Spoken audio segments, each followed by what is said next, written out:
Oh. Okay, this is fine. Thank you very much. The ice machine's over there, and the diner's open 24/7. If you need anything, I'll be at the front desk. I'm Abigail. Okay, thank you. Do you usually keep your baby up this late? I'm just glad I can bring her with me. I mean, it saves me a fortune on childcare. Yeah, but how is that fair to your baby? Well, I apologize. I mean, why should your baby have to stay up all night just to be with you? Okay. Thank you again. And again, I'm sorry. I apologize. What is wrong with you? What? Do you think it's a good idea for a baby to be up all night while the mom is working? I think that mom is doing the best she can. You don't treat people like that. You understand? No, obviously you don't understand.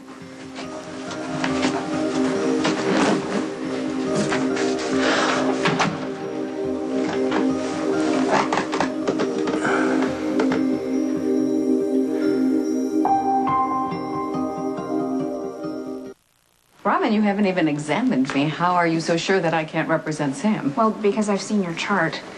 You have stage 2 lung cancer. You're starting out with a 50% survival rate. Hey, are you trying to upset her? No, I'm just being realistic.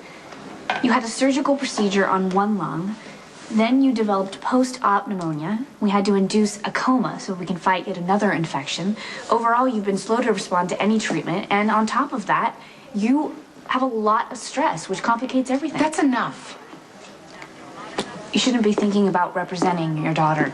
You should be thinking about enjoying what could very well be your last days. Thank you very much for your opinion, Dr. Scorpio. I apologize for my colleague. She's obviously lost her mind. I can't argue with the facts. The facts are you're showing remarkable courage in the face of a serious illness. I'm very impressed with your tenacity and determination from the start. But Dr. Scorpio just said... Dr. Scorpio's not herself at the moment, and she's speculating, and I'm sorry. In my opinion, your prognosis is great. You'll live as long and as well as you choose to.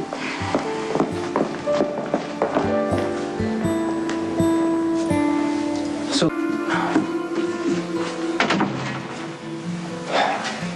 How's the leg? It's not serious. Could have helped you change the bandages. It's okay. Why don't you just say what you really mean? You wouldn't let me within 50 feet of the bullet wound because you don't think that I can handle it. Actually, you shouldn't even be exposed to any of this. I can get it. It's okay, I can get it. I know how to close a pair of stupid blinds. What is wrong with you? Yeah, well, is that the big question, isn't it? What is wrong with Lulu Spencer? Well, nobody knows, especially not you. And to you, I'm just some useless bratty teenager who picks on motel clerks. I'm sorry for dragging you into this, okay? Obviously, it's bothering you more than I thought, but... But you have to protect me. I know, I'm aware of that. And maybe that's why I'm so mad, because I'm sick and tired of being everybody's problem. I understand you didn't cause any of this, and you didn't mean to be involved, but we're going to spend a lot of time together. So whatever's bothering you, just say it, okay? Or set it aside until later. And what are you going to do, send me back? If I have to, yes. Your attitude attracts too much attention. You're being mean to the night clerk for no reason. So that's why you give her a $100 tip? No, I'm a fugitive, Lulu, and now because I want you dead, I'd rather have her happy than in tears. And you think it's okay that she brings a baby with her on the graveyard shift? It's not my choice, or yours. Well, she probably didn't even want the kid, and now the kid is well aware of it. Oh, okay, well, maybe you're right. All right? Or maybe Abigail wanted to be a mother more than anything in the world. Well, she obviously couldn't afford it, otherwise she wouldn't be here. She's making a sacrifice for her child. Maybe her life got a whole lot more difficult when she got pregnant. She had to realize she had to deal with it alone, so she's doing what she has to do to take care of her child. Maybe she's glad that she has a kid. You know how many women who would give anything to have a kid? I mean, especially women who thought they had a kid once and all of a sudden it was gone. What do you know? You're a guy. You don't have the first clue about any of this. Would you like something from the cafeteria? Maybe a shake or... No, thanks. No? How about a cup of coffee? Yeah, I don't mean to be rude, but honestly, what I really need is some time alone because I have to go through all these notes for your defense here. I can find another lawyer. You're worried about Robin? You're worried about what she said? Well, to be perfectly honest, it scared the hell out of me, too. But I'm going to choose to go right with Dr. Patrick's assessment and assume that everything will be fine. Okay, well, why would she say otherwise then? I don't know. Maybe she's having a breakdown, like he said. Then she shouldn't be practicing medicine. I really don't know Robin that well, but I gotta tell you, when I look at her, it's almost like looking at a mirror.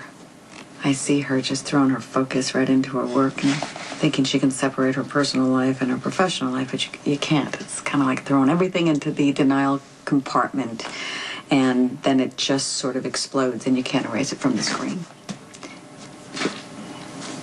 I'm not gonna let it get to me, and I don't think you should too. And I don't think you should have to mommy sit. I'll be okay. Okay. I'll be back to pick you up. No. I'll take a cab. Are you kidding me? No, of course I'm gonna There's come no back and pick you up. no reason for you to have to drive back to the house again. I'll be fine. Okay. Whatever you want.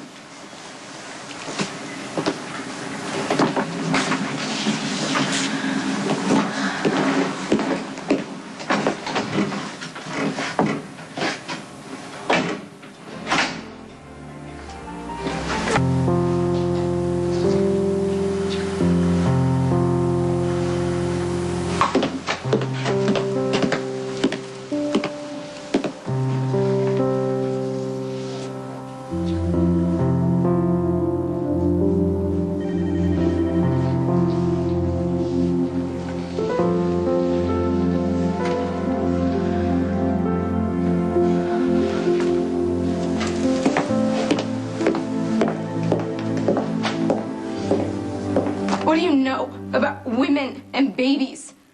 Huh? You're not even a parent. You don't have a kid. I brought Michael up for the first year of his life. Yeah, well, you've never lost a child. Actually, I did. More than one. Well, you've never had a life inside of you. You've never had to choose. You've never had to think about what would be best for you. Or what it would really be like to bring a child in this world that you didn't want and that you couldn't take care of. Even though the father promises that he would love your baby when you know for a fact that he doesn't love you. You never had to read the pamphlets or walk into that room or lay on that table or have that light in your eyes. You never had to end a life that started inside of you, okay? You never have to think about a child every single time you see one. You never have to answer those questions that don't have any answers that won't go away.